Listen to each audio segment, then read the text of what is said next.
Miércoles 16 de noviembre, bienvenidas y bienvenidos a Noticias 7. Aquí, como siempre, hacemos un repaso por los hechos más importantes a nivel nacional e internacional. Con alegría se despierta el Ecuador tras el triunfo frente a la selección venezolana, 3-0. Esto nos coloca en la tercera posición de la tabla, justamente rumbo a las eliminatorias de Rusia 2018. El próximo partido de eliminatoria se jugará el próximo año en marzo. Así que desde aquí, el abrazo cariñoso a todos los seleccionados por ese excelente papel que hicieron ayer en el Coloso del Batán. Vamos a hablar de otros temas. En el ámbito nacional le contamos que está previsto que el movimiento Alianza País inscriba a su binomio presidencial y lista de candidatos para asambleístas ante el Consejo Nacional Electoral el día de hoy.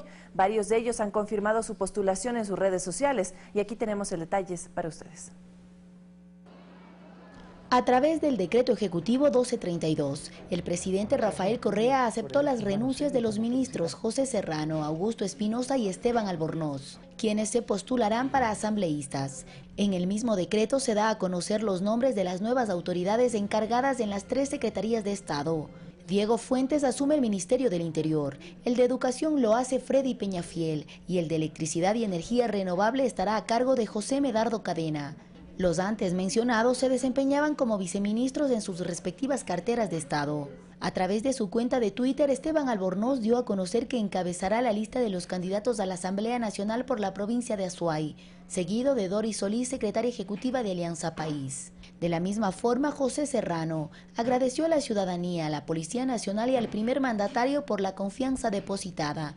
Serrano encabezará la lista de candidatos nacionales. Por su parte, Lenin Moreno ratificó que este miércoles junto a Jorge Glass, su compañero de fórmula, acudirá a inscribirse. La lista de candidatos a asambleísta provincial, nacional, Parlamento andino y, por supuesto, presidencia y vicepresidencia de la República, requisito número 1, tener buen nombre, buena imagen, ser íntegro en su comportamiento. A las 15:30 se prevé una concentración de los militantes del movimiento y posterior caminata hacia el organismo electoral y a las 16:10 la inscripción de las candidaturas.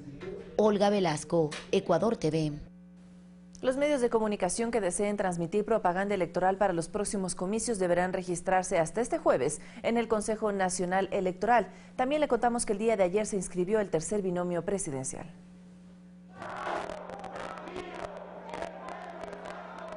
Abdalá Bucaram Puli y el ex legislador independiente Ramiro Aguilar, candidatos a la presidencia y vicepresidencia de la República respectivamente, entregaron los documentos correspondientes para su inscripción oficial. Ellos representan al partido Fuerza Ecuador. Hoy hay un Bucaram en la papeleta. Aunque a muchos les disguste, el quinto candidato a la presidencia de mi familia. Este acto se realizó en el Auditorio de la Democracia. El presidente del Consejo Nacional Electoral, Juan Pablo Pozo, como en anteriores ocasiones, atendió personalmente el proceso. El próximo 22 de noviembre presentaremos un plan de observación y de observación nacional e internacional que permita tener también a organismos internacionales observando este proceso electoral. El CNE, según sus estatutos, tendrá 48 horas para validar la inscripción de Bucaram y de Aguilar. A 3 meses de las elecciones, las autoridades electorales recuerdan que los medios de comunicación podrán registrarse hasta este jueves como proveedores de la promoción electoral. Este requisito es indispensable para quienes deseen transmitir publicidad de los candidatos. Hasta el momento estamos con 561 medios de comunicación y empresas de vallas publicitarias que ya han hecho registro en el sistema informático del Consejo Nacional Electoral, ingresando a www.cne.gov.es. En el bloque de promoción electoral encuentran toda la información, tanto de normativa como procedimental, para que puedan ingresar los datos. En las elecciones del año 2013, 705 medios de comunicación fueron registrados. Olga Velasco, Ecuador TV. Dalo Bucaram Puli, candidato presidencial por el partido Fuerza Ecuador, antes de dedicarse a la política fue futbolista. Conozcamos más de estas dos facetas en las que se le ha vinculado. Antes de vestirse de Morales, mejor que anden desnudas, porque andan bebiendo y bailando con los asesores en los pasillos de la Asamblea. Estas declaraciones las realizó Abdalá Bucaram Puli, más conocido como Dalo, en 2013, cuando se desempeñaba como asambleísta del extinto Partido Roldosista Ecuatoriano PRE, el cual fundó su padre Abdalá Bucaram Ortiz. Por estas palabras, el legislador fue suspendido de su cargo por 30 días. Sin embargo, unos meses más tarde, nuevamente realizó declaraciones calificadas por sus colegas como ofensivas. Esta vez en contra de la primera vicepresidenta de la Asamblea, Rosana Alvarado. En dicha ocasión también fue sancionado por 30 días. Tiempo después renunció a su cargo. Dalo Bucaram se inició en la vida política en 2009. En ese año ganó por primera vez una curul en la Asamblea Nacional. En 2013 logró la reelección, las dos ocasiones por el PRE. Bucaram se graduó de abogado en la cuestionada Universidad Cooperativa de Colombia del Ecuador, institución cerrada por presuntas irregularidades en el otorgamiento de títulos profesionales. Antes de participar en política, entre 1996 y 2005 fue futbolista. Militó en las divisiones inferiores de Emelec y también en el equipo de primera división del Barcelona de Ecuador, entre otros equipos. Durante esta etapa, su familia se la vinculó con la agresión al ex técnico de la selección nacional, Hernán Darío Gómez, quien según publicaciones de prensa habría sido atacado por supuestos dirigentes del PRE, hecho ocurrido en Guayaquil. Con 34 años de edad, Dalo Bucaram Puley se convierte en el candidato más joven en la presente contienda electoral para la presidencia de la República. Rodrigo Galvez, Ecuador TV. El ministro de Trabajo, Leonardo Berresueta, criticó los discursos de campaña de algunos aspirantes a la presidencia de la República. Aseguró que se manejan con cifras erróneas sobre el desempleo y el subempleo en el país. En su visita a Guayaquil, el ministro de Trabajo Leonardo Berresueta aprovechó la coyuntura de un acto conmemorativo a la clase obrera nacional para desmentir lo dicho por candidatos presidenciales de oposición respecto a sus aparentes estadísticas de desempleo y subempleo. Son exitosas las reformas laborales, son exitosas las políticas del gobierno nacional y lamentablemente en campaña electoral estos candidatos van a ir a tu casa, van a ir a la tuya y te van a decir que todo está mal. Cuando todos reconocemos que en el Ecuador vivimos una situación compleja de contracción económica que no es responsabilidad del gobierno, que es una situación externa como la crisis del petróleo, la apreciación del dólar, la devaluación de Colombia, Perú, etc. Según la información del Instituto Nacional de Estadísticas y Censos, INEC, Ecuador registró en septiembre de 2016 una tasa de desempleo del 5.2%, una cifra menor a la reportada en el primer trimestre, que fue de 5.7%, que sigue siendo el más bajo de América Latina por debajo de Brasil, Colombia, Uruguay, Perú y Chile. El empleo siempre es el último eslabón que se ve beneficiado en el tema de la economía. Tenemos que esperar al informe del mes de enero, pero yo espero que el próximo año sea mucho mejor. Ya hay una reactivación económica, se siente la reactivación económica. El secretario de Estado participó este martes en un acto organizado por la Central Unitaria de Trabajadores CUT en conmemoración de un año más de la masacre de 1.500 trabajadores, quienes mediante huelgas exigieron mejores condiciones laborales al gobierno neoliberal de José Luis Tamayo. Justamente reivindicar los derechos de la clase trabajadora que con este gobierno se han podido hacer, se han podido cristalizar y sobre todo planteamos dentro de la agenda para la próxima Asamblea Nacional un nuevo Código de Trabajo que recoja algunos aspectos en materia laboral de avanzada. La ocasión fue propicia para presentar de forma oficial y simbólica el himno de los trabajadores creado e interpretado por las voces de la Orquesta Sinfónica Eloy Alfaro. Jocelyn de Mera, Ecuador TV. Hasta el momento, 4 organizaciones políticas han inscrito oficialmente candidatos para la Asamblea Nacional en las delegaciones del Guayas. En la Junta Electoral esperan que los aspirantes no dejen a última hora este proceso. En la Junta Electoral del Guayas se maneja una agenda para recibir a los partidos y movimientos políticos en la inscripción de candidaturas para asambleístas. La mañana de este martes 15 de noviembre, la candidata socialcristiana a la presidencia de la República, Cintia Viteri, acompañó a los postulantes de la Alianza con Madera de Guerrero. Respeto absoluto a las rentas que le pertenecen a las ciudades y que provienen de los ciudadanos, que no son ninguna dádiva, ninguna concesión del gobernante de turno. El mismo proceso lo cumplieron los militantes de Compromiso Social, Lista 5, movimiento político que inscribirá aspirantes a una curul en al menos 14 provincias y sin alianzas.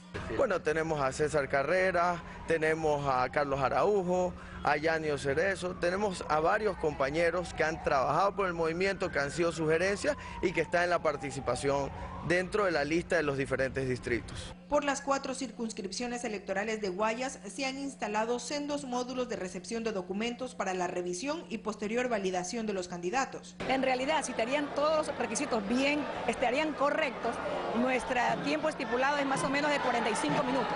Aunque declinó su postulación para jefe de Estado, Álvaro Noboa enlistó a personajes de televisión para que lideren la nómina de Guayas para legisladores del país, por su movimiento Adelante Ecuatoriano Adelante. No son políticos profesionales, sino ciudadanos como ustedes y como yo, que quieren un cambio en el Ecuador.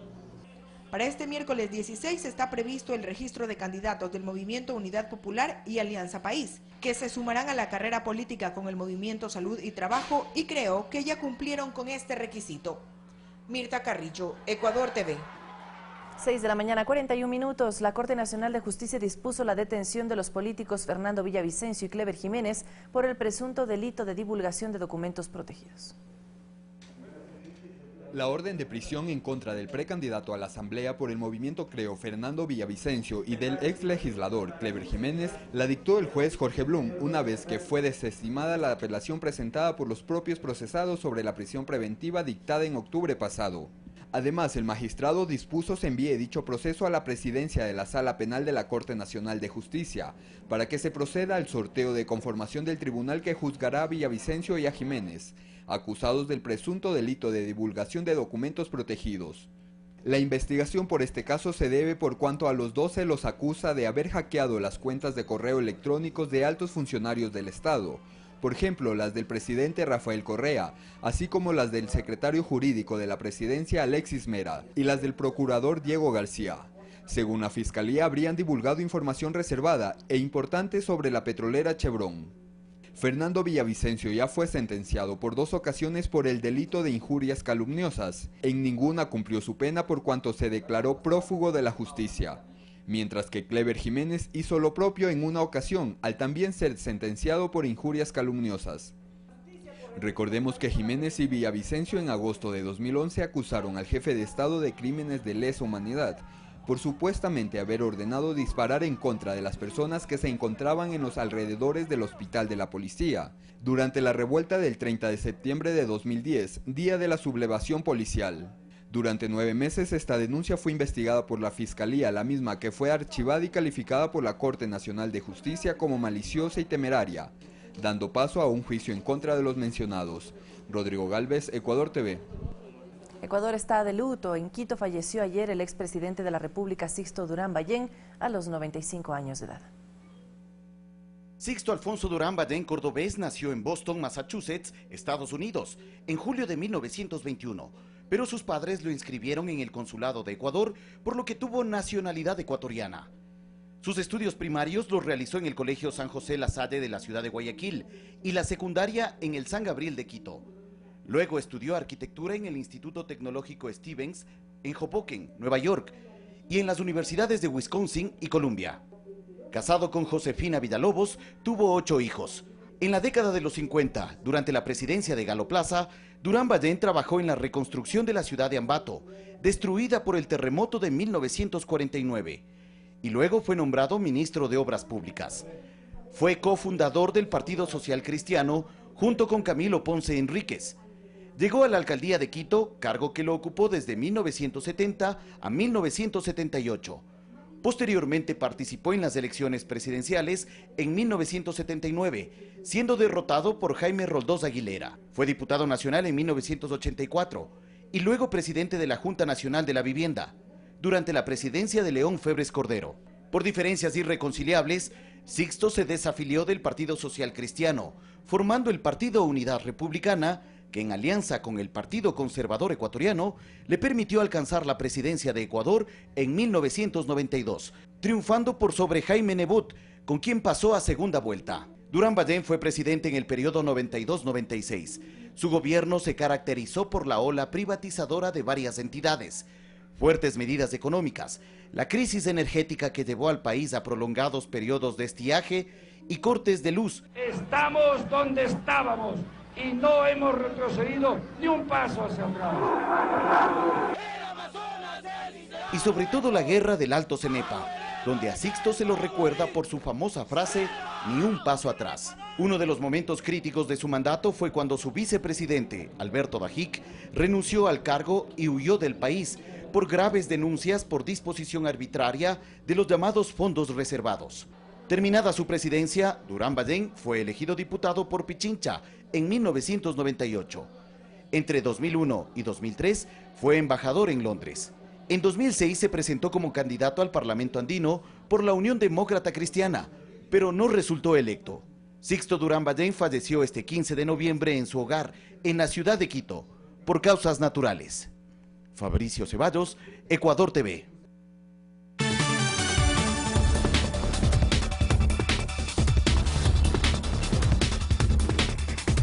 Es momento de revisar, amigas y amigos, qué pasa en el resto del planeta. Y le contamos que en medio de violentos enfrentamientos en Grecia llegó el presidente de Estados Unidos, Barack Obama, como parte de su última gira como jefe de Estado.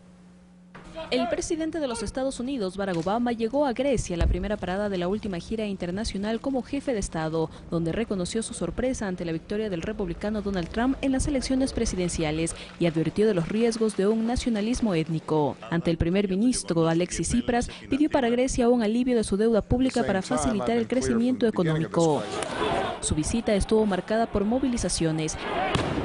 En las calles de la capital Atenas, más de 5.000 personas rechazaron su estadía. La protesta se derivó en violentos enfrentamientos cuando los manifestantes intentaron llegar hasta los exteriores de la embajada estadounidense. La policía utilizó gases lacrimógenos contra los activistas, que respondieron con bombas Molotov. Los sindicatos y las organizaciones de izquierda rechazan el respaldo de Estados Unidos a la dictadura militar que gobernó a Grecia entre 1967 y 1974. De momento se desconoce el número de detenidos.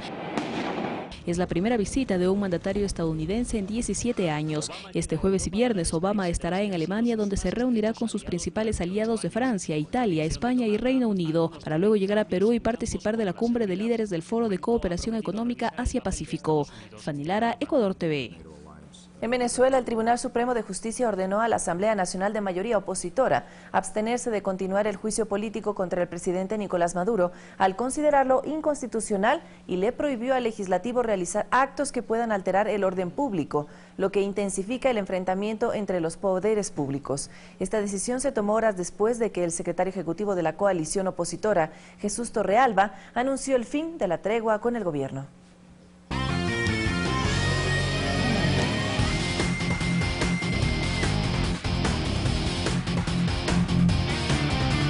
Intensa jornada de eliminatorias. Ayer Ecuador se impuso ante Venezuela 3-0. Diego Valencia nos cuenta qué hubiera pasado si Ecuador no ganaba ayer. Creo que se le hubieran complicado muchísimo las cosas. Sí, y sobre todo por los que vienen apretando desde atrás. Me refiero a las selecciones que han sumado puntos las últimas fechas. Gracias por la bienvenida, Vanessa. Buenos días a todos y bienvenidos a Ecuador TV. Es el momento de la información deportiva y Noticias 7 y vamos a revisar los goles de la jornada 12 de las eliminatorias sudamericanas. Vamos con el choque entre Bolivia y Paraguay, muy intenso, sobre todo en los últimos momentos del encuentro, donde el equipo boliviano apretaba por el segundo gol.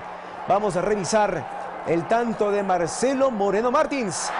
Esta arremetida desde el sector izquierdo, gana bien la raya Marcelo Moreno Martins, quien este remate casi sin ángulo le es suficiente para el argentino brasileño y poner de esta forma el 1-0.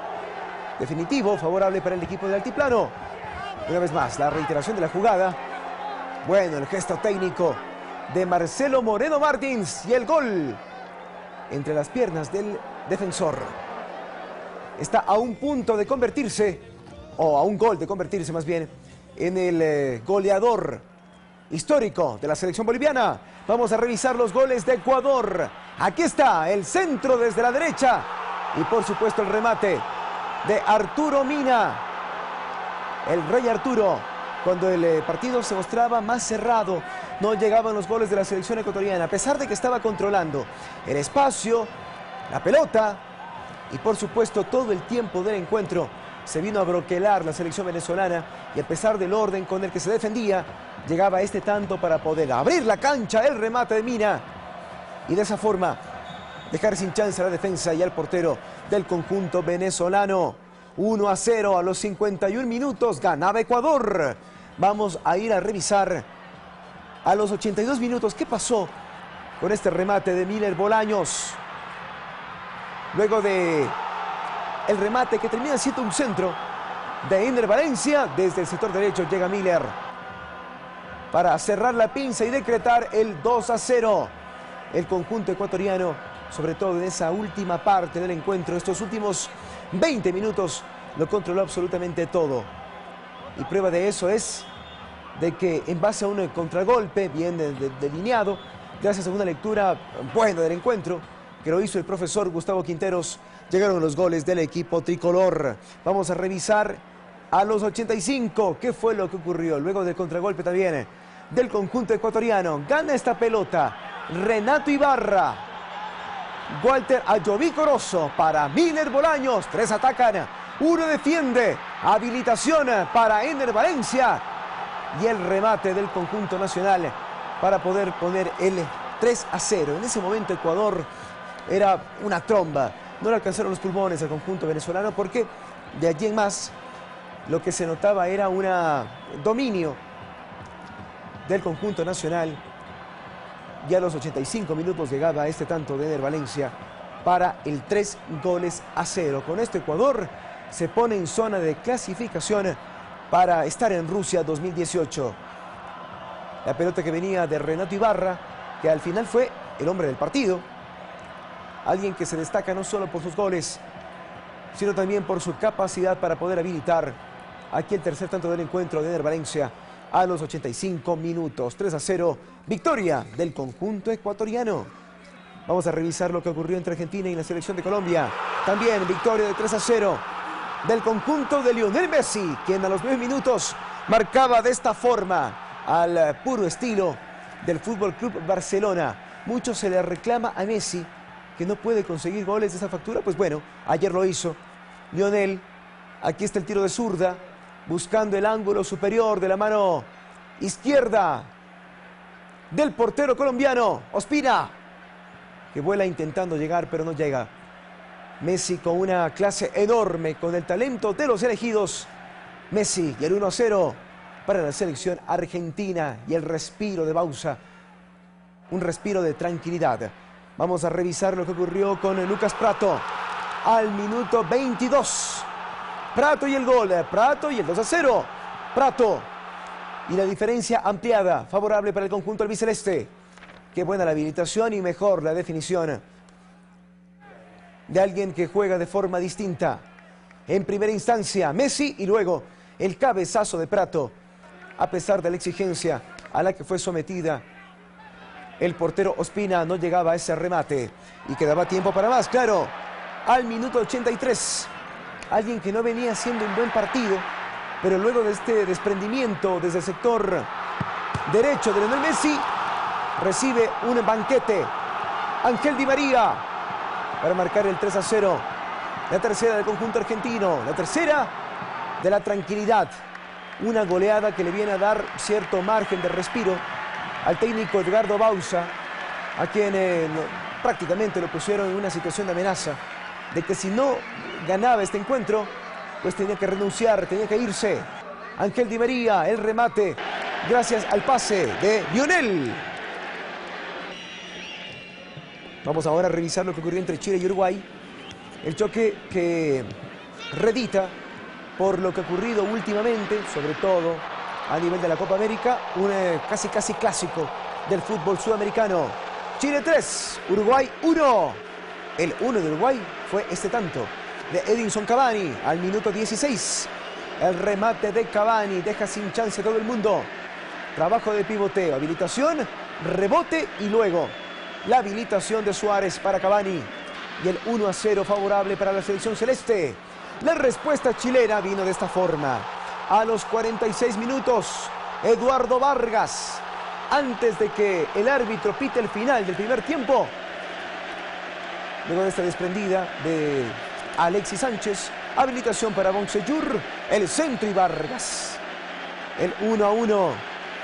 El conjunto chileno equilibraba las acciones con buen fútbol, con buen toque y con un estilo muy rápido para poder concretar este empate transitorio, porque al final llegaría el show de Alexis Sánchez. A los 60 minutos, Alexis, el delantero de Liverpool, llegaba de esta forma para marcar la diferencia. Es una excelente forma de controlar la pelota, acomodarse para el remate y luego sacar el tiro que le deja sin chance al portero uruguayo. Una demostración de la frialdad que debe tener un delantero. Por eso es que Alexis es tan mimado en el fútbol inglés. Vamos a revisar el tercer tanto del conjunto chileno. 76 minutos. Llegaba de esta forma. Chile pasaba a ganar este partido. Creo que más que por el corazón, por la calidad de su fútbol y por supuesto por el talento individual de, entre otros, el mismo Alexis Sánchez, que llegaba para marcar de esta forma. 3-1 el marcador favorable para el conjunto de Chile. Vamos a revisar más adelante la tabla. Se pone muy apretada, sobre todo en la zona medular. Vamos a revisar una vez más el rebote. Esta es otra jugada en la que se pretendía marcar el tanto luego del penal. Y el portero Claudio Bravo, que se puso el traje de héroe para atajar ese penal, que no lo pudo convertir en gol el delantero Luis Suárez. Vamos a cerrar esta revisión con lo que ocurrió en Lima. La selección peruana enfrentaba a Brasil y a pesar de tanto bregar del conjunto local, con cierta esperanza de llegar al Mundial de Rusia 2018, no contaban con la astucia al minuto 58 de Gabriel Fernando de Jesús. Gabriel Jesús, como le dicen en su país, a este delantero realmente letal, joven, con una ventaja enorme también, que le dio en ese sentido la defensa del conjunto peruano para marcar el 1-0. Vamos a revisar el segundo tanto. Renato Augusto, a los 78 minutos. Habilitación en el corazón del área y el remate. Aparentemente eran superiores las camisetas blancas, las camisetas peruanas, pero al final, recibiendo la pelota de Gabriel, el remate cruzado de Renato Augusto a los 78 minutos, para de esta forma marcar el 2-0. Brasil dando un salto de calidad, de autoridad, recuperándose del mal momento en la era de Tite, para poner un pie y medio en Rusia 2018. Y si no me creen, pues revisemos los números. Brasil en el primer lugar suma 27, más 19 de gol diferencia. Uruguay en la segunda casilla tiene 23, más 23. Ecuador en zona de clasificación directa, junto con Chile, con 20 puntos cada uno, más 6 en el caso de la selección ecuatoriana, más 4 en el caso de la selección chilena. El quinto lugar le pertenece a la selección argentina, 19 puntos más 2 de gol diferencia. Seguimos revisando las ubicaciones. En el sexto lugar Colombia con 18 puntos más menos 0. Paraguay en el séptimo lugar con 15 puntos menos 6.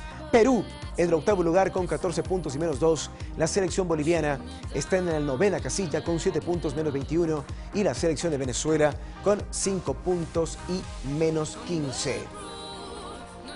Revisamos la próxima fecha. A continuación, Colombia recibirá a la selección de Bolivia. Paraguay enfrentará a Ecuador. Y aquí se podría concretar la clasificación de la selección ecuatoriana con cierta seguridad.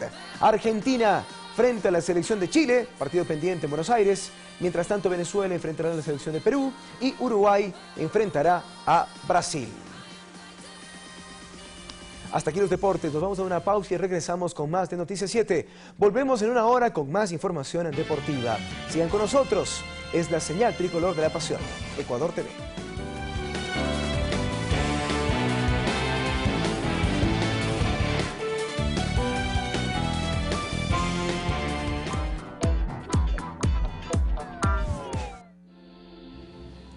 ¿Cuántas veces al día usted se cepilla los dientes? ¿Cree que tiene una técnica adecuada para hacerlo? Y bueno, hablaremos nosotros precisamente de ese importantísimo tema, la salud bucal, para que usted tenga la mejor de las sonrisas. Y nosotros estaremos aquí al mediodía por Ecuador TV. No se lo pierda.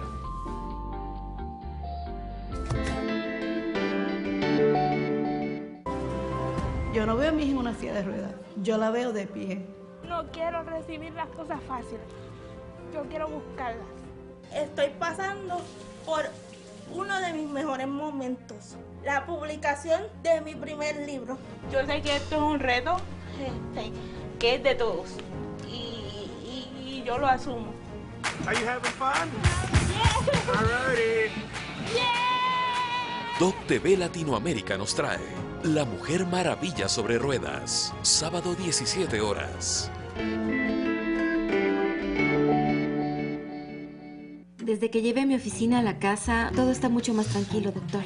Mi bebé está creciendo, ya puede tomar leche, lo cual es buenísimo, porque Nutri está de promoción y bajó de precio. Mi bebé ya casi no se cae. Cada día hace menos berrinches y hace muchas menos travesuras. Todo está mucho más tranquilo, doctor. Le mencioné que Nutri bajó de precio. No te aseguramos una vida tranquila, pero sí un paso más para conseguirla. Vive bien, vive Nutri.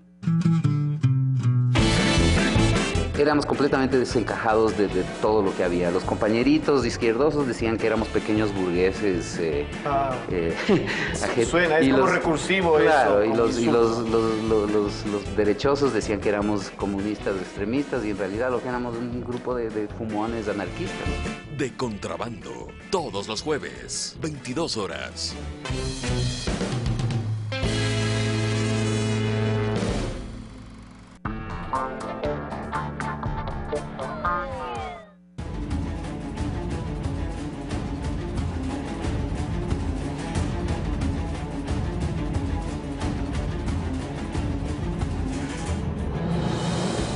Bienvenidos, amigos televidentes, a Pensamiento Crítico. Tengo la presencia de don Javier Torres, presidente del Consejo Nacional para la Igualdad de Discapacidades. Javier, qué gusto tenerte. Un gusto, muchas gracias por la invitación. La verdad es que no nos habíamos visto ya hace algún tiempo.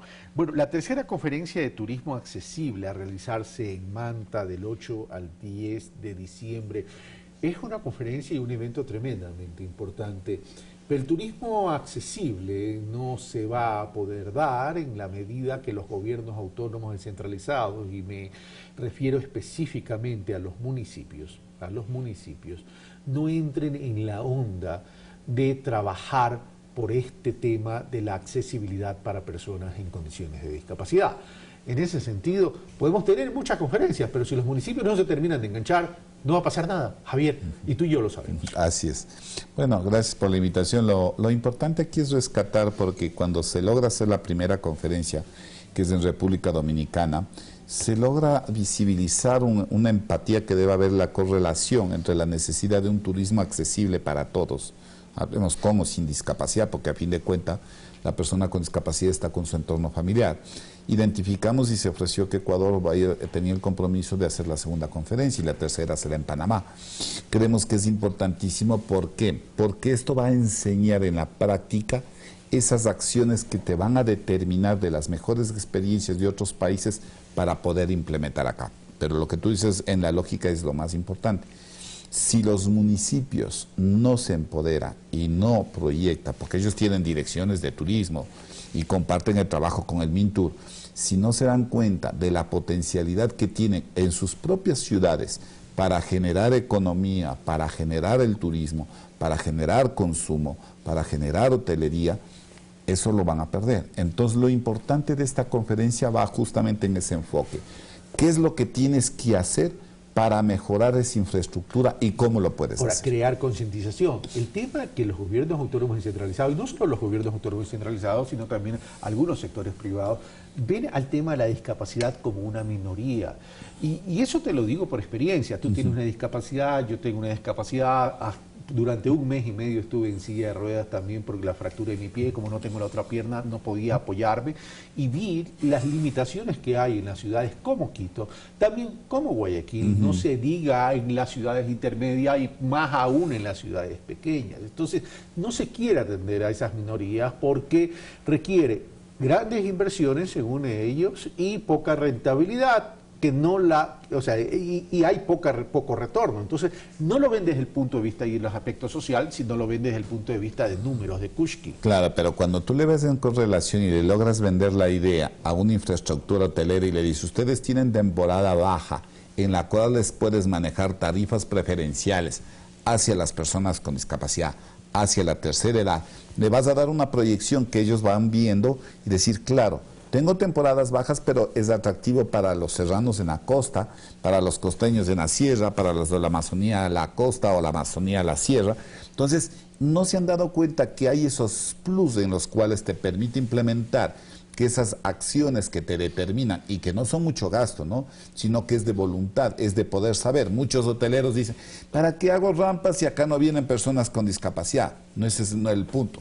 Es porque no vamos, es porque no hay la accesibilidad. Claro. Entonces, el promover dentro de las ponencias que tenemos de estos diferentes países, entonces vamos a hablar de seguridad universal, de accesibilidad universal, vamos a hablar de en tiempos de crisis qué se debe hacer con el tema del turismo, cuáles son los ámbitos y competencias turísticas, qué es mejor para una agencia de viajes, cómo se puede implementar el turismo dentro de la accesibilidad para las personas con discapacidad, porque uno va es con la familia, no es que va solo. Sí, claro, definitivamente. Entonces, tu entorno, el darle la accesibilidad, la facilidad, es justamente los puntos que buscamos dentro de la segunda conferencia. Pero vamos a lo siguiente, a ver, ¿qué debo entender por accesibilidad? Primero, es decir, la accesibilidad no solamente es una rampa en la acera o en algún otro lado, la accesibilidad pasa también por habitaciones preparadas en los hoteles para que haya baños amplios y dormitorios amplios para la movilidad de la silla de rueda, porque además va con el entorno familiar, como bien dices tú, pero también se requiere transporte, es decir, porque si vienes como turista y no tienes los vehículos apropiados, también es complicado. En otros lados sí los hay.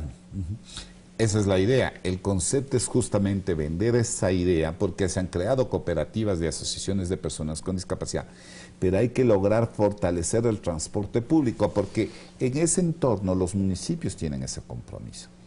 Es lo que nosotros logramos tener la visibilidad para lograr exigir. El CONADIS está haciendo una propuesta importante ahora para trabajar y tener ya la fábrica de elevadores en este país para poder montar en el transporte público, que es una parte primordial. La importancia no queda solo ahí, es la accesibilidad a la información y la comunicación, es la capacitación que necesitas tú que hacer a los prestadores de servicio para que tengan una atención efectiva. Lo que tú indicas, justamente los baños accesibles, baños que permitan, habitaciones que permitan la movilidad. Todo eso se va entornando en unas capacitaciones que estamos lanzando con la plataforma virtual de la Federación Nacional de Ecuatorianos con Discapacidad Física, que es justamente en relación conjunto con el CONADIS y la Agencia de Cooperación Española, con la ESIR, con la cual se ganó este proyecto, porque fue de un concurso y Ecuador ganó este proyecto, pero que además soporta también un tema del emprendimiento. ¿Qué significa eso? Descuidamos muchas veces que el factor económico es importante cuando las personas con discapacidad pueden trabajar en artesanía, en alimentación, en confecciones de prendas. Entonces la idea es ver un contexto global de la plena participación de los actores. Por decirte, esta conferencia iba a ser en Quito. ¿Qué fue lo importante de visibilizarlo, hacerlo en Manabí? Ante esta crisis económica, ante las circunstancias que se dio, visibilizamos que Manabí, por ejemplo, hizo la primera rampa accesible de playa, cerca de 150 metros. Entonces lo importante es ver y demostrar que cuando un municipio se va enfocando en ese proceso, uno tiene que trabajar en eso. Entonces, cuando invitamos, por decirte, a República Dominicana, Panamá, Venezuela, España, Bélgica, Cuba, a México, Argentina, Haití, vienen justamente a aportar para que esta segunda conferencia tenga un éxito, para saber justamente las perspectivas de trabajo. ¿A qué queremos llegar?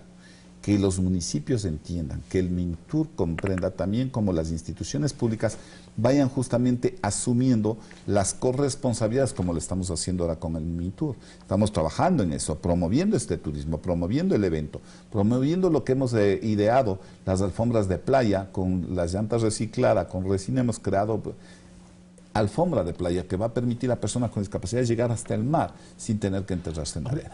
¿Por qué nos hemos demorado tanto en comprender eso, mi querido Javier, en términos de los municipios? ¿Es falta de presupuesto, falta de decisión, falta de comprensión, falta de solidaridad? Yo creo que cuando enfrentas una crisis, una situacional que nos afecta a todos los países, vamos viendo que hay enfoques mucho más importantes también, que no nos depende solo de un producto, por decirte, del petróleo, de sobrevivir. Yo hacía una relación y una comparación cuando hablaba de turismo. Yo decía, qué diferente es venir al país, al Ecuador, cuando tú recorres una carretera y vas viendo la diversidad del campo, vas viendo la población, vas viendo la construcción, vas viendo las diferentes comidas típicas que tienes, vas viendo un cambio de ámbito. Tú ándate a los Estados Unidos y coges una autopista y te pasas recorriendo horas de horas sin ver nada, sino solo autopista y recto. En cambio, la diferencia de nuestros países, ese es lo enriquecedor que tienes, que cuando haces turismo, ahora con las carreteras que tenemos mucho más, nos permite justamente visibilizar de mejor manera a nuestro país, visibilizar ese contexto ciudadano, visibilizar los productos agrícolas, visibilizar las frutas que tienes, árboles que tienes, naturaleza que tienes. Entonces yo creo que poco a poco vamos madurando en eso y vamos creciendo. Y ahora una de las opciones importantes es el turismo.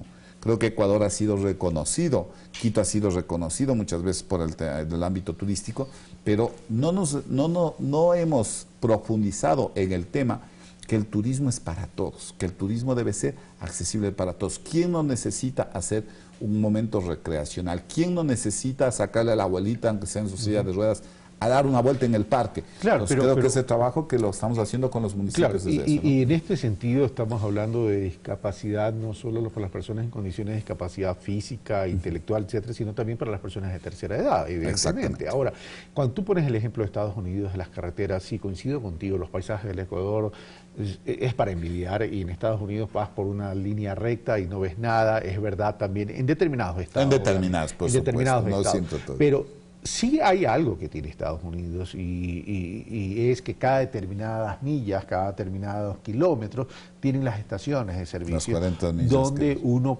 puede acceder a descansar o a asearse, etcétera, etcétera. Y ahí es donde sí ves la diferencia, porque la persona con discapacidad tiene todas las facilidades. Acá tú llegas a una ciudad pequeña, llegas a un pueblo y no tienes esas facilidades. Entonces, dependiendo de la conceptualización, tenemos que comenzar a trabajar en esa zona donde a lo mejor ellos sí no tienen los recursos para poder atender. ¿Sabes qué te cuento? Nosotros dentro del proyecto hemos identificado 1.750 lugares de hospedaje, bares, restaurantes, cafeterías a nivel nacional. Vamos a lanzar la guía de turismo digital, donde estamos haciendo rutas de turismo para personas con discapacidad.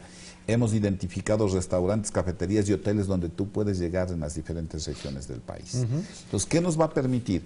Este proyecto es un proyecto en conjunto que nos permite asumir varias corresponsabilidades. Estamos adecuando algunos centros, como el de Manta, a hacer una rampa en la Plaza Cívica, que no existía, donde hacen presentaciones, ferias culturales. Estamos adaptándola en Esmeraldas, en Atacames, vamos a poner la alfombra de playa con baños accesibles para personas con discapacidad, que estamos trabajando con una asociación. La idea de este concepto es justamente identificar y tener, además de esta guía, que tenemos la plataforma virtual de FENEDIV que permite capacitar a los operadores turísticos. Hay que capacitar a la gente, hay que orientar, hay que operar, hay que formar. Entonces, todo este trabajo en conjunto, dentro de este contexto, va a permitir que Ecuador vaya a ser uno de los líderes en el turismo accesible, que espero que en poco tiempo la misma federación tendrá una operadora de turismo que va a permitir atraer a ese turismo que de pronto no lo visibilizan los empresarios, pero que no se dan cuenta que con poca inversión y con la asesoría que podemos aportarles nosotros, podríamos lograrlo. Pero no solo genera la accesibilidad para el turismo interno o el turismo receptivo de los extranjeros que vienen al país, sino también que este sector turístico debería ser una oportunidad para la inclusión económica de personas en condiciones de discapacidad, y eso es fundamental. Nosotros hemos creado, ahorita hay unos emprendimientos dentro del proyecto, porque el proyecto abarca 4 provincias, Manabí, Esmeraldas, Orellana y Imbabura, principalmente, y hemos creado justamente el fondo, tenemos un fondo no reembolsable para crear emprendimientos, para trabajar en artesanía, en alimentación, en productos para las personas con discapacidad. Así que próximamente tendremos la oportunidad de conversar contigo, decir cómo nos ha ido y qué es lo que tenemos ahora en adelante. Y por fases, exactamente. Javier Torres, presidente del CONADIS, muchas gracias por estar con nosotros. Un gusto a ti. Un gusto gracias, verte, Gracias, muy bien. Bueno, gracias. Esto fue Pensamiento Crítico, soy Carlos Rabascal.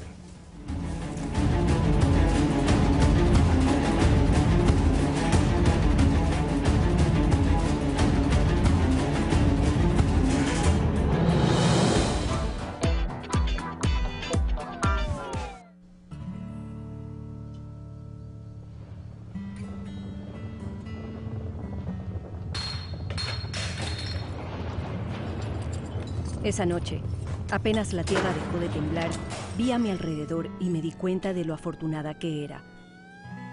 Había perdido todo y a la vez tenía todo lo que necesitaba a mi lado. Después de todo, son las limitaciones las que nos vuelven más fuertes.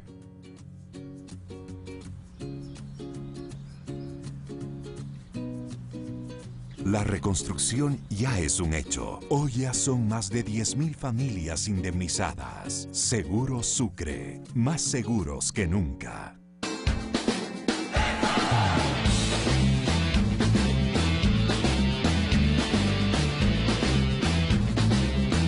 Ecuadorians, you are the best people ever. Ayer lo estuve viendo en la televisión.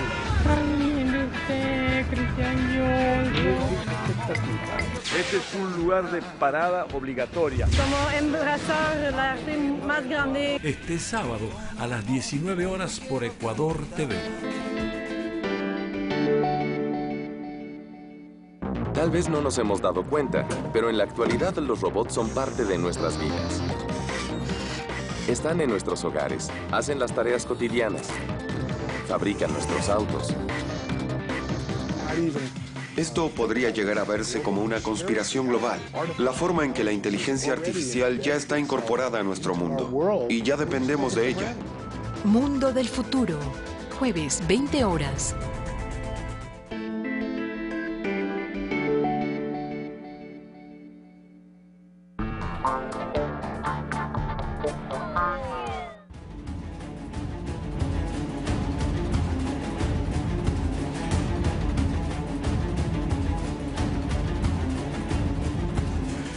Bueno, continuamos, como ya había mencionado, ya tenemos la presencia de doña Isabel Ramos, catedrática de Flaxo, experta en comunicación, con quien vamos a continuar este análisis que lo hicimos en Pulso Político el martes y por si acaso, además, muchas gracias por todos los comentarios en las redes sociales sobre ese programa.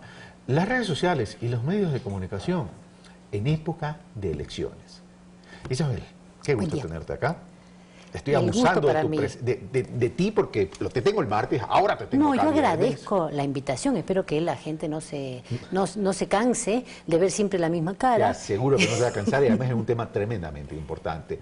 Bueno, las redes sociales están siendo el reflejo de esta gran polarización, de esta gran falta de tolerancia, pero adicionalmente se está convirtiendo en una autopista de ausencia de contenidos, Isabel. ¿Tú crees que puede jugar un papel importante en el gran elector en febrero del 2017? No hay que desestimar el papel de las redes sociales y de esos espacios, pero hay que ser cautos. Ciertamente, por algo, los estudiosos de la opinión pública no consideran que las redes sean representativas de climas de opinión ni de estados de opinión pública. ¿Por qué razón? Porque no sabemos en las redes quién nos está hablando. Se crean perfiles muchísimos y hay muchísimas cuestiones, o sea, y también se venden paquetes de me gustas, paquetes de adhesiones, paquetes de seguidores. Esto se negocia. Entonces, necesariamente quien tenga un poco de dinero para invertir en ese espacio tendrá una apariencia de consenso que juegue en su favor. Pero también, pero no podemos desconocer un impacto, el impacto en términos de generación de ruidos y alterar la psiquis y la estabilidad del elector. O sea, eso se está dando, eso se da. Así es. Y además logran el efecto de repetir hasta en las reuniones sociales, no solo ya en las redes, a las reuniones sociales. Tenemos un problemita de distorsión en el espacio periodístico. O sea, esto se toma como si fueran fuentes periodísticas y tenemos noticieros de televisión, noticieros de radio e incluso diarios que lo toman como fuente. Que lo toman como fuente, pero que hacen noticia alrededor de algo que no lo es. Que alguien diga o deja de decir algo no es una noticia.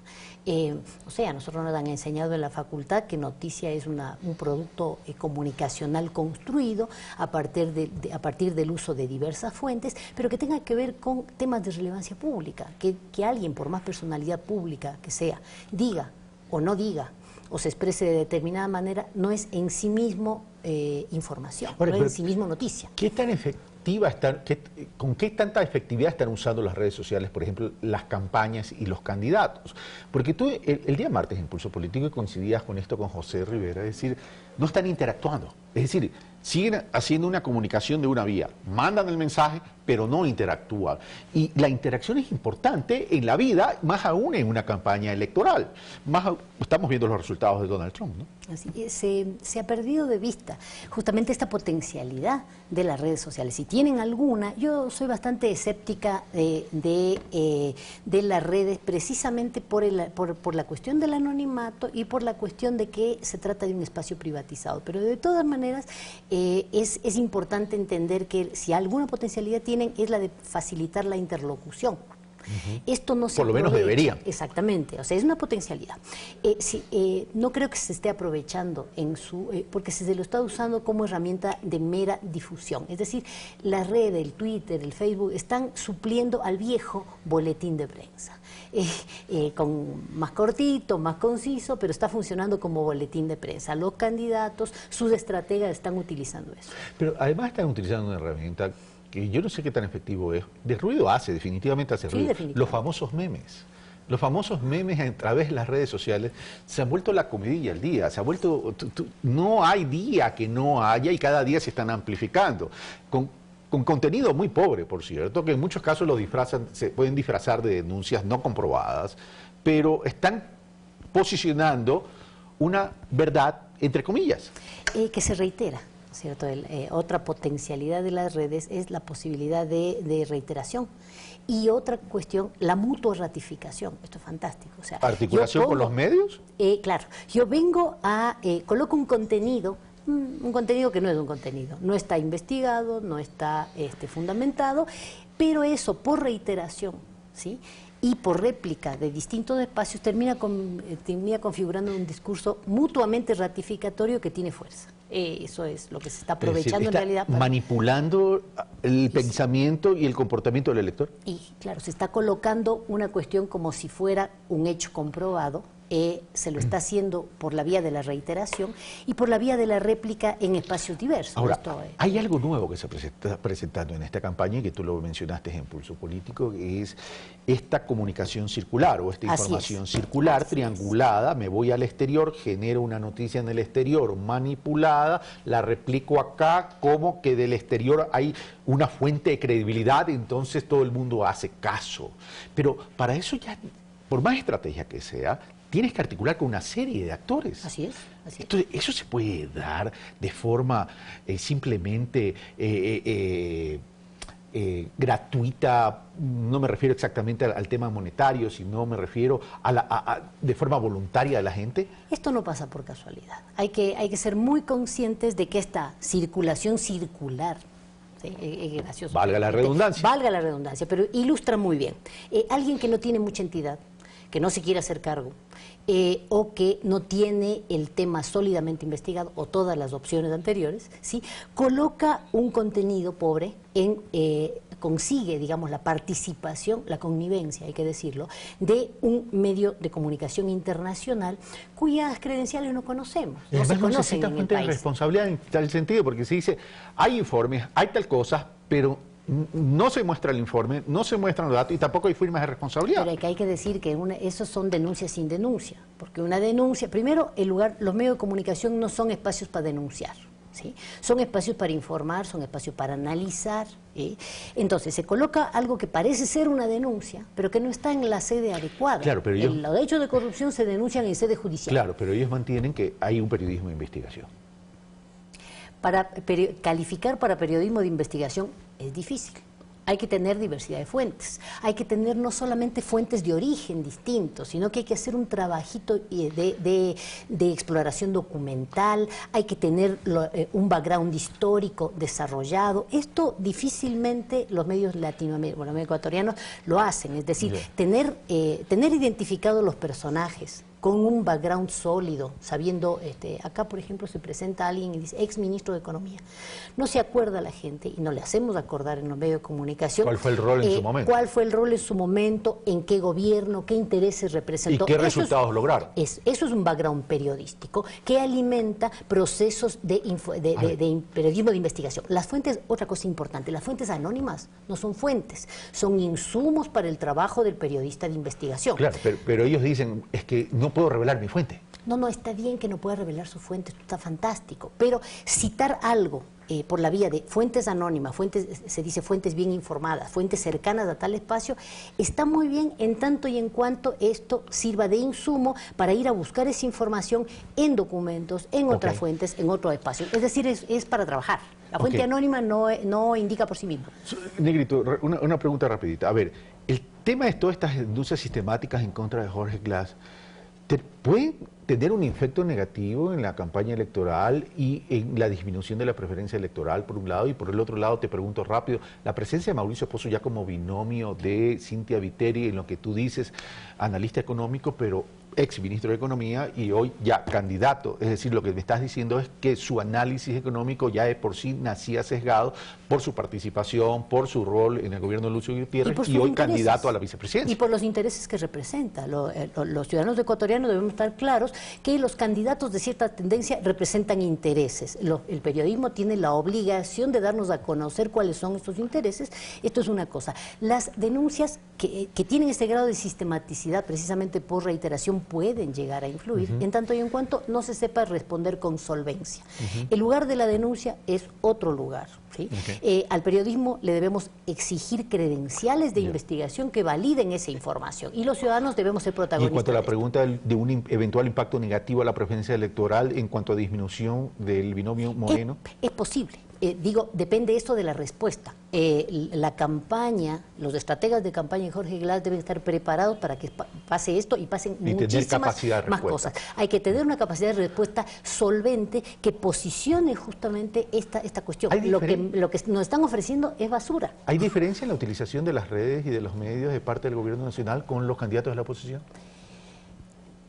Perdón, que es que si ¿Hay diferencia en la utilización? Desgraciadamente no, se está utilizando de la misma vía, o sea, se está utilizando de la misma forma como herramientas de simple difusión. Me parece que tenemos que empezar a trabajar con mayor complejidad y con mayor capacidad de respuesta porque las redes tienen esa cuestión de la inmediatez. Hay que estar preparados. Bueno, vamos a ver qué nos dicen febrero del 2017 las elecciones. ¿No? Para alquilar balcones. Para alquilar balcones y para estar preparados y para ejercer el derecho ciudadano a la información que nos garantiza la Constitución. Información verificada, contrastada, veraz y oportuna. Isabel Ramos, muchas gracias. Muchísimas gracias. Como siempre, un gusto tenerte acá. Y en esta semana, en 2 ocasiones, con lo cual tengo que agradecer aún más todavía. Yo estoy agradecida. Bueno, esto fue Pensamiento Crítico. Soy Carlos Rabascal.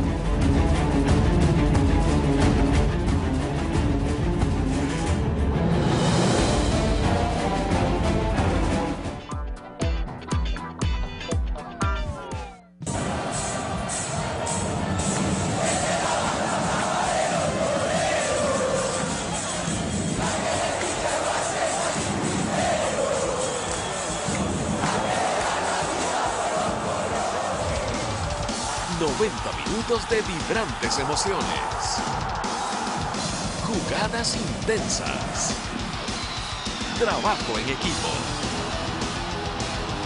un combate para definir al mejor. El Nacional versus Barcelona, 19 horas, por Ecuador TV. Somos fútbol.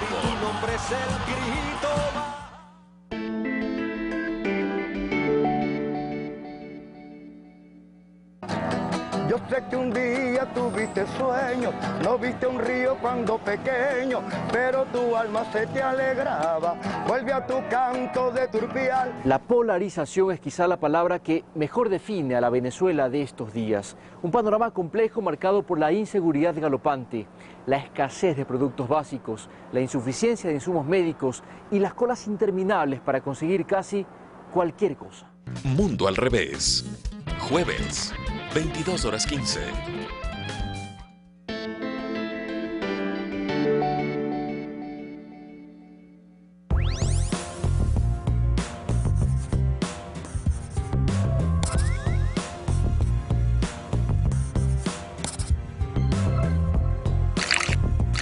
Próximamente, por Ecuador TV.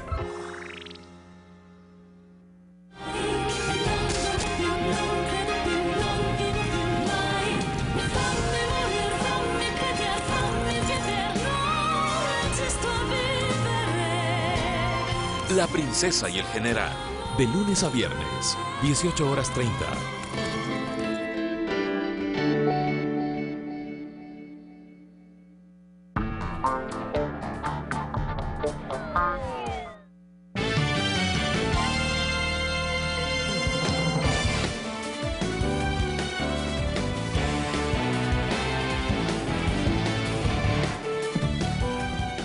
seguimos informando. Gracias como siempre por su preferencia. Y le contamos a esta hora que varias actividades cumplirá en nuestro país el presidente chino Xi Jinping. Conozcamos parte de su agenda.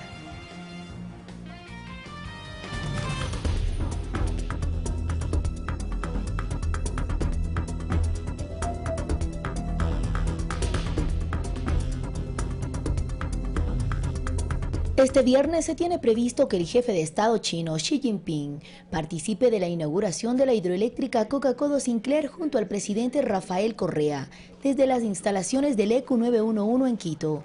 El evento iniciará a las 10 de la mañana. Un recorrido por el ECU 911 en donde tendrán una revisión de fotografías, revisarán un laboratorio que es una donación china y luego de eso pasarán a la sala de crisis del ECU 911 en donde sucederán estos enlaces. Mientras desde la Casa de Máquinas de la Hidroeléctrica, ubicada entre las provincias de Napo y Sucumbíos, el vicepresidente Jorge Glass junto al nuevo ministro de Electricidad, José Cadena, transmitirán la puesta en marcha de las 8 turbinas que forman parte de esta obra. En conjunto, los dos señores presidentes van a dar la orden para que se completen los 1.500 megavatios de generación de la central en ese instante. Y cierran, digamos, hay una presentación de un video también con testimonios de los trabajadores.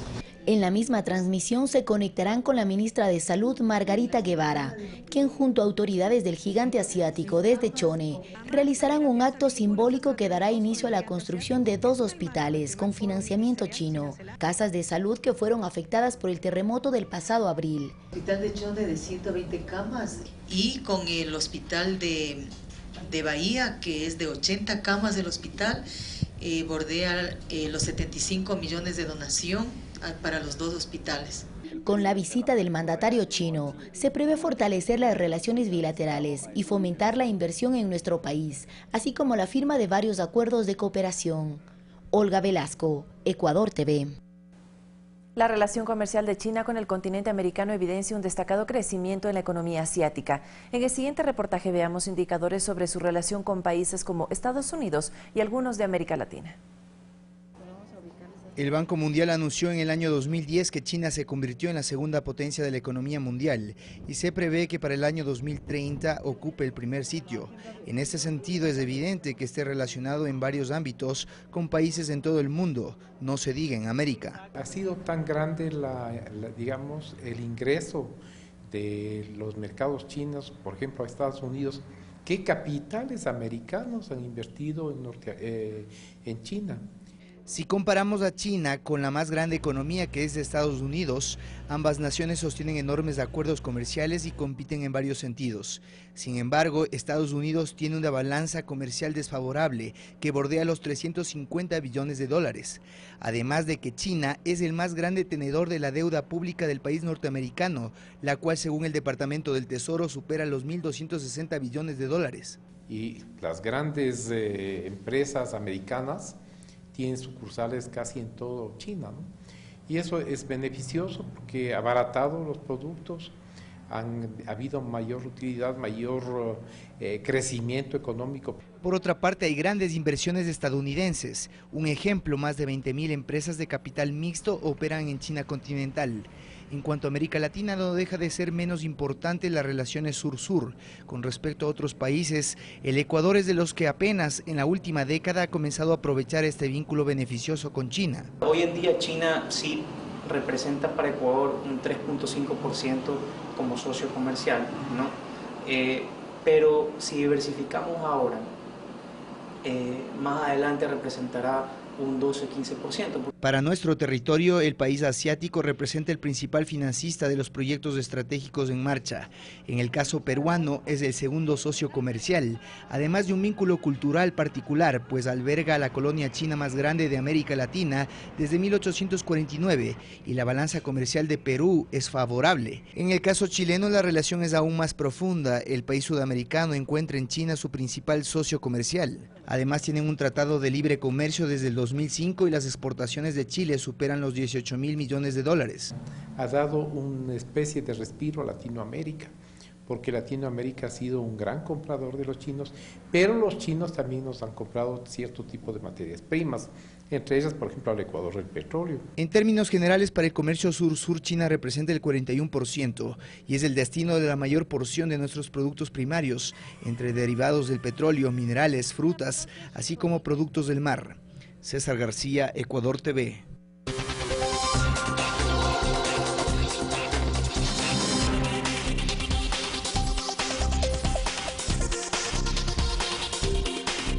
El Ministerio de Electricidad realizó una evaluación general de las características de la central hidroeléctrica Coca-Codo Sinclair, que se inaugurará este próximo viernes. Hasta este acto asistirá el presidente de China, Xi Jinping, y su homólogo ecuatoriano, nuestro presidente Rafael Correa. La central hidroeléctrica emblema del cambio en el Ecuador se inaugurará este día viernes. Las 4 turbinas que restan se activarán y con ellas se habilitarán los 1.500 megavatios que es capaz de generar Coca-Codo Sinclair. Lo que genera desarrollo para el Ecuador, genera las condiciones habilitantes para el cambio de la matriz productiva, para tener energía nuestra, energía renovable. El ministro de Electricidad, Esteban Albornoz, quien de paso anunció que este día martes es su último día en el cargo, ya que se presentará como asambleísta de su provincia, explicó que solo con esta hidroeléctrica se puede abastecer la demanda de luz de todos los hogares ecuatorianos. Además, anualmente representará un ahorro para el Estado de 600 millones en importaciones de energía contaminante. Estamos corrigiendo grandes absurdos. Antes teníamos que importar combustible, siendo el Ecuador país petrolero, teníamos que importar combustible para generar energía eléctrica. El costo total de la obra fue de $2.245 millones y su construcción fue ejecutada por la empresa china Sinohydro. A propósito de este tema, será importante la participación del presidente de ese país, quien aprovechando su visita al Ecuador inaugurará Coca-Codo desde el ECU 911 de Quito en compañía del presidente constitucional del Ecuador, Rafael Correa. Imagínense qué importante es el Ecuador en este momento en el ámbito mundial, que el presidente de la China, primera vez en la historia del Ecuador, visita. Y qué bueno, ¿no es cierto?, poder entregar juntos los dos presidentes del proyecto más importante en el ámbito eléctrico, pues el proyecto Coca-Codo Sinclair. Gracias a esta mega obra y otros proyectos que debieron desarrollarse hace más de 20 años, hoy el país goza de soberanía energética. Actualmente exporta electricidad por valores que bordean los $300 millones a los países hermanos, una energía limpia que apalanca nuestro sistema productivo nacional. César García, Ecuador TV. Revisamos otro tema. El ministro coordinador de la política económica, Patricio Rivera, informó que el gobierno no tiene que enviar al legislativo el presupuesto para el 2017 por ser un año de cambio de presidente y que se trabajará con el monto aprobado por la Asamblea Nacional para el 2016. Como manda la Constitución y la ley, el gobierno nacional en este momento ya no tiene que presentar un presupuesto para el siguiente año.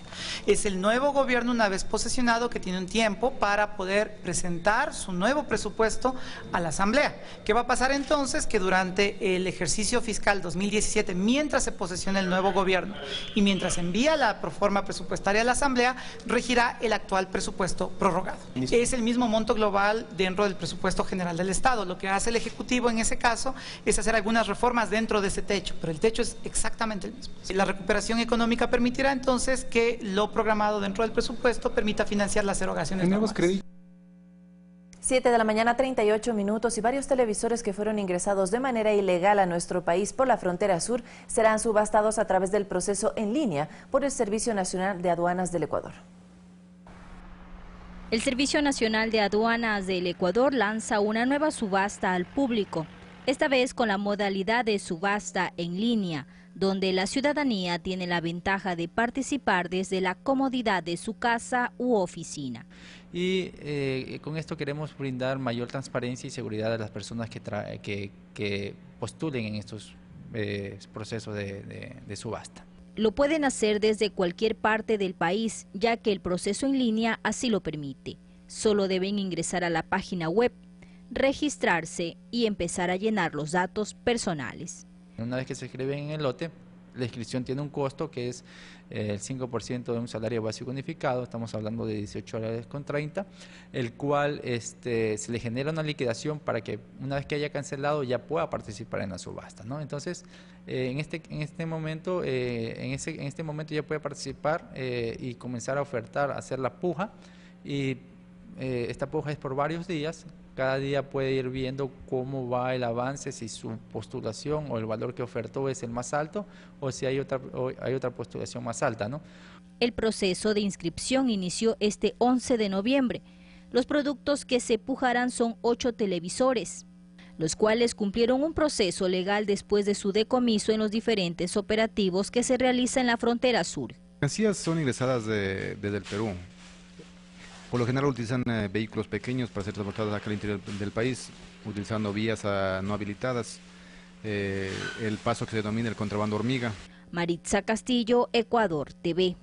En el ámbito local le contamos que representantes de barrios del noroccidente de Quito expresaron su respaldo al proyecto Quito Cables, pero al mismo tiempo otros habitantes del mismo sector rechazaron esta iniciativa.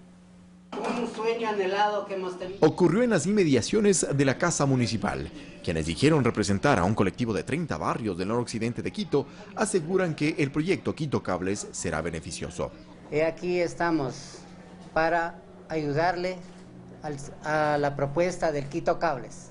Que se han instalado mesas de información y socialización del proyecto, dijeron, que en esos espacios se les ha permitido dar a conocer la difícil situación que viven sus habitantes, y no solo en temas de movilidad. Nosotros le hemos dicho claramente al señor alcalde que tienen que estar insertos los medios de producción, las empresas comunitarias, el turismo comunitario, que nosotros queremos desarrollarlo ahí en nuestro sector. Será en agua potable, alcantarillado, vías, adoquinamientos y todo eso, eso está dentro del proyecto Quito Cables, que es articulado al Quito Cables. Pero hay otro sector de habitantes del noroccidente que expresan exactamente lo contrario. Converse con nosotros, socialice, venga y nos diga qué beneficio tenemos nosotros al ser desapropiados. Y además exigen ser parte de las mesas de socialización. Sin informar, la gente está indignada es porque no se informa. Si él informaría, estas cosas no sucederían. Tenemos otras obras prioritarias como el cambio del alcantarillado, como la repavimentación de las calles, y no entendemos por qué se quiere hacer Quito Cable en la Argelia. Porque consideran que existen alternativas al proyecto, con menos presupuesto y menos tiempo. En todo caso, este jueves, el Consejo en Pleno conocerá el proyecto y posiciones de quienes lo apoyan o lo rechazan. Eduardo Córdoba, Ecuador TV. En Manta se entregaron más de 100 viviendas a damnificados por el terremoto, por lo que uno de los albergues fue cerrado al cumplir su ciclo. Son más de 6 millones que el gobierno nacional ha invertido en construcción de viviendas para damnificados en Manabí. A 2 días de cumplirse 7 meses del terremoto, cientos de familias se despiden del albergue Los Esteros 1 en Manta para disfrutar de su nuevo hogar ubicado en la ciudadela Sin Mi Casa, donde el plan Reconstruye hará 404 viviendas. El Estado ecuatoriano ha invertido más de $4.600.000 solamente en lo que es vivienda. Aquí estamos construyendo 404 casas, de las cuales 108 familias ya están habitando, y lo mismo que va a suceder en 20 proyectos más a nivel de todo Manabí y de Esmeraldas. Melissa perdió su vivienda producto del terremoto, por lo que tuvo que vivir cerca de 7 meses en un albergue. Ella ahora junto a su familia trasladan todo lo que quedó de sus pertenencias a su nueva casa. La semana pasada, el día miércoles, nos dieron la noticia de que ya íbamos a ser trasladados a una nueva casa en la cual estamos ahorita, nos estamos pasando. A pesar de que en el albergue teníamos todas las cosas que necesitábamos, como comida, agua y luz, todas esas cosas, no es lo mismo que estar en una casa. Así como Melissa, más de 150 damnificados ya tienen un nuevo hogar. Noticia que a algunos les sacó sonrisas y hasta lágrimas de felicidad. Todos los que estamos aquí estamos muy, muy felices. Yo le agradezco infinitamente a Dios primero y bueno y al presidente, porque realmente él nos ha ayudado y a tantas personas que... No tengo palabras para describirlo, pero me sentí muy alegre más que todo por mis hijos. Con esta entrega de viviendas se cierra el albergue 1 de Manta, quedando de 225 familias, tan solo 27 a la espera de su nueva casa. Desde Manta, con imágenes de Elías González, Kerly García, Ecuador TV. En la 22ª Conferencia de las Partes de las Naciones Unidas COP22 sobre el cambio climático, una delegación del Ministerio del Ambiente realizó un recorrido de observación de las experiencias adquiridas en las comunidades Pitana Bajo y Larcapamba en Cayambe. Con el propósito de aumentar la conciencia y el conocimiento de los efectos del cambio climático en las distintas comunidades de la provincia de Pichincha, el proyecto Forexa impulsa la adaptación de las comunidades a través de capacitaciones para mejorar la seguridad alimentaria. en cada parroquia se ha priorizado una de esas medidas, que en algunos casos va por el tema de atenuar la sequía mediante acciones de riego, uso eficiente del agua, o de mejorar el manejo de las chacras campesinas a través de prácticas que asimismo le permitan hacer más fuertes frente al cambio del clima. El proyecto Forexa ha consolidado la participación de las comunidades con mingas para fortalecer el riego comunitario en zonas de sequía. Además, para dotar de agua de riego parcelario, con lo que se fomentan los huertos familiares. Queremos captar las aguas lluvias para las épocas de verano, ya que esto, o sea, igual los canales, o sea, el canal que viene del agua, o sea, igual no es suficiente, ¿no?, para épocas de verano. La construcción de reservorios permiten dotar de agua a pequeños agricultores y a sus familias, quienes ya empiezan a entregar sus productos orgánicos de buena calidad. Estas hortalizas no contienen nada de químico. El proyecto Forexa trabaja desde el año 2011 y se extenderá hasta el 2018. Cuenta con el respaldo del Ministerio del Ambiente, el Programa Mundial de Alimentos y el Ministerio de Agricultura, Ganadería, Acuacultura y Pesca. Byron Gallegos, Ecuador TV. Dispositivos de seguridad como los botones de pánico y cámaras de videovigilancia se implementan en algunas zonas peatonales del Recreo en Durán. El trabajo comunitario de las entidades de control se unifica para el bien común. Habitantes de El Recreo en el Cantón Durán trabajan de manera conjunta con el Sistema Integrado de Seguridad EQ 911 por el resguardo de su sector. Es así como en la peatonal 302, 303 ya se cuenta con dispositivos eficientes como el botón de pánico. Se recepta la señal directamente de domicilio a la base del EQ 911. Sí, hemos tenido una muy buena respuesta en este tema. Los ciudadanos de El Recreo están conscientes que la tranquilidad de su barrio no solo es responsabilidad de la Policía Nacional. Sí, había bastante delincuencia, drogadicción de los muchachos, entonces todo eso ha cambiado. Aquí se ha eliminado casi un 95% el problema de la delincuencia. Al momento ya se cuenta con las cámaras de videovigilancia. Los dispositivos se conectan de manera directa con el EQ 911, monitoreando el sector las 24 horas del día. Esto nos ha dado un buen resultado a nivel de la parte de seguridad ciudadana. Aminorar los eventos, todo evento que queda bajo la videovigilancia también es pasado directamente a la Fiscalía. La coordinación de seguridad del Comité Barrial de El Recreo también se realiza con la Policía Nacional, pues los gendarmes de manera constante realizan patrullajes en la zona. Guadalupe Ayoví, Ecuador TV.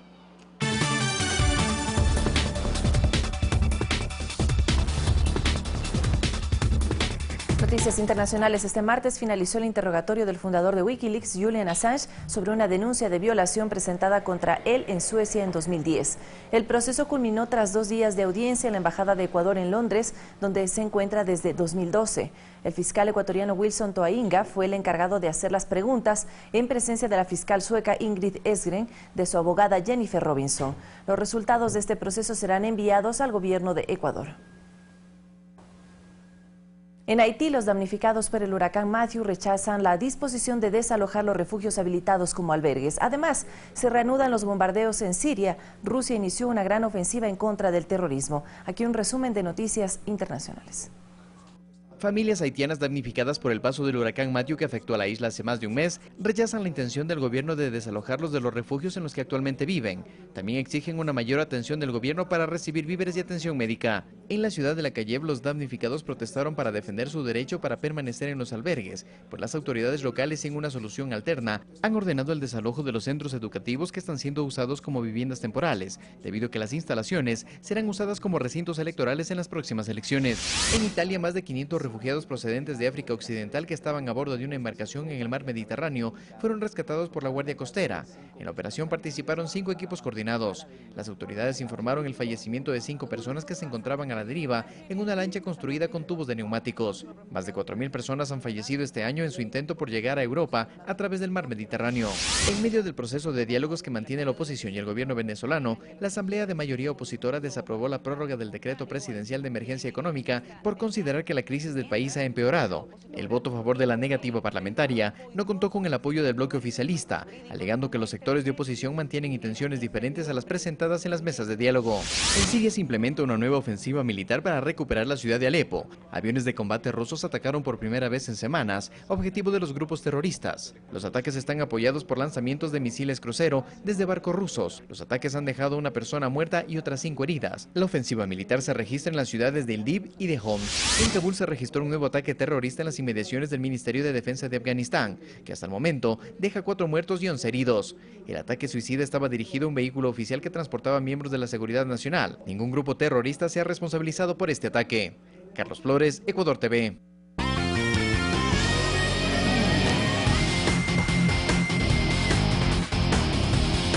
Después de ver los goles de la jornada de eliminatorias, es momento de regresar al Campeonato Nacional de Fútbol y hoy se vive en la pantalla de Ecuador TV. Diego Valencia tiene los detalles. Así es, un partido aplazado por la 12ª fecha del Campeonato Ecuatoriano. El choque entre Nacional y Barcelona estará en la pantalla de la señal tricolor de la pasión a partir de las 19 horas. Pero antes repasemos, porque vale la pena, los goles de la selección ecuatoriana en la fecha 12 de la eliminatoria en la que enfrentó a la selección venezolana.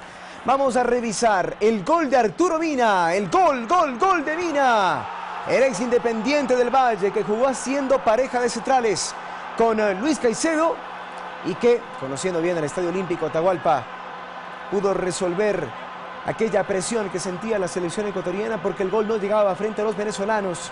Quisquillosa la pelota, no ingresaba en el arco del conjunto llanero, pero al final, a los 6 minutos de la segunda parte, llegaba el gol del equipo nacional por intermedio de este cabezazo. Muy bien ejecutado, fuerte, abajo, deja sin chance al portero venezolano y por supuesto sin chance también a los defensores que intentaban anular a los atacantes del equipo nacional, pero llegaba hacia Arturo Mina como el hombre no programado para, con el gesto técnico que va por debajo del cuerpo del portero, marcar el primer tanto del encuentro. Vamos a revisar al minuto 82 lo que hizo el conjunto nacional por intermedio de Miller Bolaños. Antes, la tajada del partido. Esta de Esteban Drer. Si es que ese balón ingresaba en el arco, seguramente otro habría sido el destino de este encuentro. Pero apareció Drer para responder también. 4 atacaban, 4 defendían. Y al final, quien mete la pelota es Miller Bolaños, recibiendo la habilitación de Renato Ibarra, el jugador del encuentro. La gran figura por su velocidad, por el control de pelota, por ese atrevimiento buscando siempre el arco contrario, con un tranco enorme. Y eso le da un plus al accionar de Renato Ibarra para en esta ocasión aparecer con el centro para Miller Bolaños, el killer de la selección nacional. Y de esta forma marcar el segundo tanto del encuentro. Ecuador y el 2-0. El segundo tanto de Miller Bolaños. El triunfo se comenzaba a labrar y se lo iba a asegurar con un tercer tanto conseguido de esta forma. Luego de un contragolpe, cuando aparentemente la selección venezolana intentaba al menos descontar, se da este rebote a la altura del último cuarto de campo del conjunto nacional.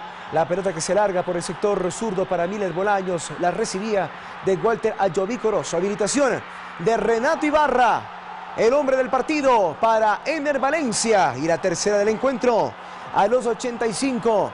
De esta forma Ecuador da un golpe de autoridad y ya se ubica en el tercer lugar de la tabla de valores en zona de clasificación para optar por un cupo directo a Rusia 2018. Con esto se cierra el año deportivo de la selección ecuatoriana. Regresará con el encuentro ante Paraguay frente a la selección nacional. Vamos a escuchar las reacciones, los técnicos, la evaluación y por supuesto la alegría por un lado y la decepción de la derrota por el otro. Los jugadores, como digo, a pesar de las ausencias, a pesar de hacer varios cambios para todos los partidos, el equipo juega bien y mantiene un orden táctico y un funcionamiento que nos da la posibilidad de seguir sumando como el día de hoy, ¿no? Así que esperemos que para marzo recuperar a todos los jugadores que estén todos en actividad y que puedan venir de la mejor manera para seguir fortaleciendo la selección en este camino tan complicado que es la clasificación a Rusia. Renato hoy está en un gran momento, no solamente futbolístico, sino físico. Él está jugando y está adaptado, es un jugador que, y cuando jugó en Uruguay, jugó al nivel del mar, igualmente fue figura. Creo que jugó mejor allá que acá.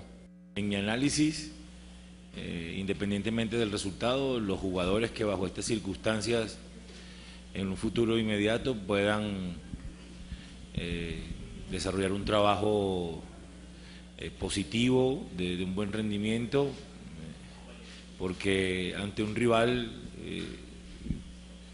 con un físico atlético realmente bien trabajado, con un rival maduro como el ecuatoriano y ante la altura de Quito, definitivamente que se necesitan jugadores con un perfil diferente, especial.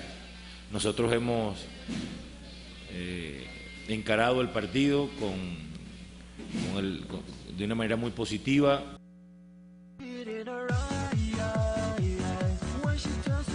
Allí la reacción de los técnicos. Y aquí los festejos en la ciudad de Guayaquil. Se realizó también una reunión especial a propósito del partido de la selección ecuatoriana para poder mirar el desarrollo de las acciones en un llamado FanFest, en el que se dieron cita varios aficionados para poder mirar, gritar y disfrutar de los goles y del triunfo de la selección ecuatoriana. Las reacciones de los hinchas y cómo vivieron estos 3 puntos que suma la selección ecuatoriana, pues aquí sus palabras. Venezuela es un equipo difícil, no le tiene miedo a la altura, pero Ecuador es imbatible en la altura. ¡Ecuador! ¡Tercero! Clasificamos al Mundial, Rusia, ya sabe. Me encantó todito, porque estaba todo impactante el fútbol, estaba lindo, me gustó los goles que hicieron. Y yo quería, bueno, que estoy feliz. No, lo mejor fue el segundo tiempo, los goles. Sobre todo pensaba que iba a quedar empate, pero gracias a Dios ganó. ¿Qué no le gustó del partido? El primer tiempo, malísimo. Habían 3 jugadores que estaban pero de bajo nivel. Miller Bolaño, Paredes y Novoa.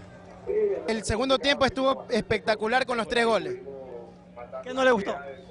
El primer tiempo estuvo flojo, el primer tiempo. ¿Qué le faltó al jugador en lo de Gustavo Quintero? Para mí no le faltó nada. Hizo todo lo que pudo y ahí está el resultado.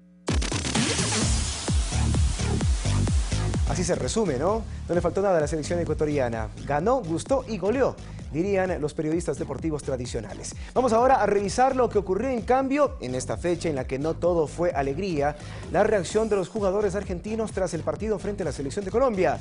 Luego del triunfo, los jugadores decidieron hacer un comunicado a través de los medios de comunicación en los que anuncian que han decidido no volver a hablar ni con periodistas ni con los medios que según ellos los han tratado muy mal.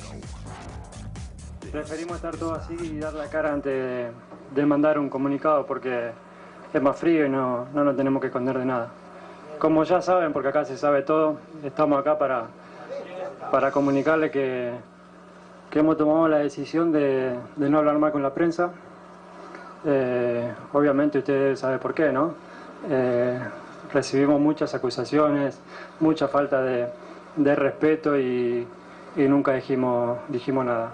Pero creo que esto sobrepasa todo. La acusación que le hicieron al Pocho es muy grave, porque lo dice, queda y la gente, si no sabemos decir nada, se cree que es así. La gente, mucha de la gente compra todo lo que se dice y preferimos cortar esto de una vez. Lamentamos mucho que tenga que ser así, pero no nos queda otra. Sabemos que hay muchos de ustedes que no están en ese juego de faltarnos el respeto, porque vos podés perder, podés ganar, podés opinar de si jugamos bien, de si jugamos mal, de lo que hacemos dentro de la cancha, pero ya meterse en la vida personal de uno y hacer las acusaciones de este tipo, que no es la primera, pero si no lo cortábamos hoy, no lo cortamos más, es muy grave, por eso estamos acá y volvemos a repetir,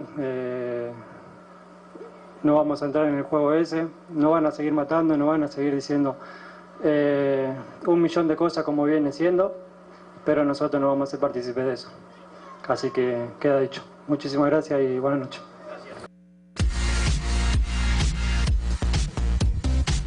Es que eso le permite a la selección argentina seguir ganando los partidos y clasificar al Mundial de Rusia, pues en buena hora.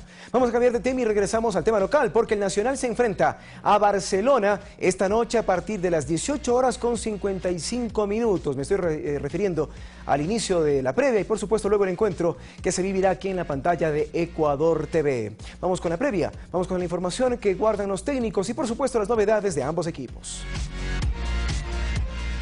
A menor distancia de su objetivo internacional, en el complejo del Sauce, la plantilla del Nacional pretende ratificar su acceso a Copa Libertadores en las siguientes 5 jornadas. Tratando de terminar de la mejor forma de este año, muy conformes con lo que se logró hasta ahora, pero obviamente no queremos quedarnos con eso. Un equipo, una plantilla que con un presupuesto acotado, inferior a todos los años anteriores de la institución, con muchos jugadores jóvenes. Y conscientes de que dependen únicamente de sus resultados, pero con un partido diferido ante Barcelona próximo, la mente de los militares se enfoca en el ídolo del astillero. El partido diferido es durísimo, contra el mejor equipo del año, después nos queda con Liga, Católica y Cuenca, que son rivales directos por ese cupo, así que va a estar complicado para todos. Y con la reincorporación de su máximo artillero, después de salir de la concentración de Ecuador, el Nacional presentaría a Adrián Bon en el arco. En defensa, Marco Montaño, Javier Quiñones, Franklin Guerra y Cristian Cordero. Medio campo con Cristian Lara, Pedro Larrea, Daniel Samaniego y Janner Corozo, para dejar en ataque a Michael Estrada y Felipe Mejía. Además, al ser un partido de alta expectativa, desde el lunes ya se venden las entradas para el compromiso en los diferentes puntos de Cutique del país. El boletaje restante sería expendido en las boleterías del escenario con los siguientes valores: general $8, tribuna 16 y palco $26. Todo niño paga su boleto una vez que compra en el Coloso del Batán.